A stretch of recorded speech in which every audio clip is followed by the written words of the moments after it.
क्या आप अपनी मर्जी से कहीं भी कितने भी लोगों के साथ कोई भी धार्मिक गतिविधि कर सकते हैं या सरकार आप पर ऐसा करने से रोक लगा सकती है? इलाहाबाद हाईकोर्ट ने इस पर एक बहुत बड़ा और साफ फैसला दिया है। इस फैसले को पूरी तरह समझने के लिए पहले आइए इस मामले को समझते हैं। क्या मामला था? यह मामला उत्तर प्रदेश से जुड़ा हुआ है, जहां पर एक स्थान पर नमाज पढ़ने को लेकर उत्पन्न हुए विवाद से शुरू हुआ। इस मामले में याचिकाकर्ता मुनाजिर खान ने इलाहाबाद हाईकोर्ट का दरवाजा खटखटाया और बताया कि राज्य प्रशासन के द्वारा उस स्थान पर उन्हें नमाज पढ़ने से रोका जा रहा है और उस स्थान के लिए उनके द्वारा दावा किया गया कि यहाँ पर पहले से ही एक मस्जिद मौजूद थी और लंबे समय से यहाँ पर नमाज अदा की जाती रही है। उन्होंने यह भी बताया कि खासकर रमजान के दौरान यहाँ पर बड़ी संख्या में लोगों के द्वारा रमजान अदा की जाती है और लोग एक साथ यहाँ पर नमाज अदा करना चाहते हैं। इसलिए उपासकों की संख्या पर यानी नमाज पढ़ने वाले लोगों की संख्या पर कोई भी सीमा तय करना उनके मौलिक अधिकार का उल्लंघन है, यानी आर्टिकल 25 का उल्लंघन है। इस पर राज्य प्रशासन ने अपना पक्ष रखते हुए कहा कि यहाँ पर बड़ी संख्या में लोगों को इकट्ठा होने से कानून व्यवस्था बिगड़ने की खतरा है,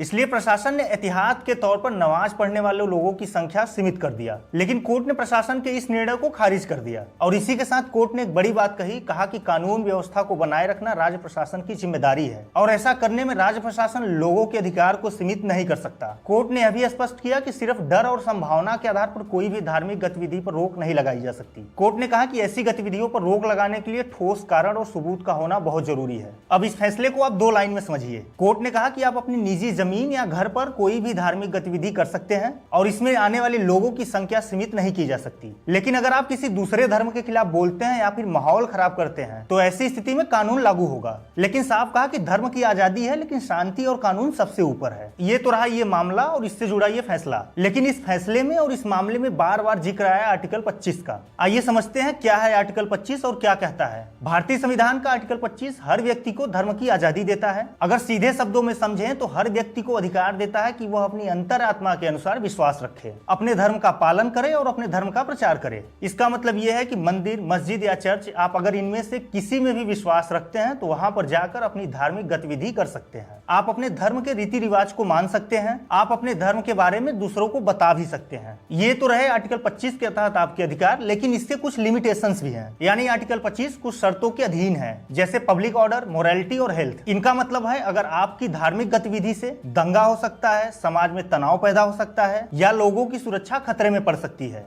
तो ऐसे में सरकार आप पर धार्मिक गतिविधि करने से रोक लगा सकती है। इन सभी के साथ साथ आप धर्म के आधार पर किसी को मजबूर नहीं कर सकते, किसी दूसरे धर्म के खिलाफ आप भड़का नहीं सकते और कानून तोड़कर कोई भी धार्मिक गतिविधि नहीं कर सकते। इसे आसान भाषा में समझें कि आपको धर्म को मानने की और पालन करने की पूरी आजादी है, लेकिन शांति, कानून और दूसरे के अधिकारों को ध्यान में रखते हुए। ये था मामला और इससे जुड़ा फैसला और आर्टिकल 25 आसान भाषा में। ऐसे ही कानून की बारीकियों को आसान भाषा में समझने के लिए हमसे जुड़े रहें।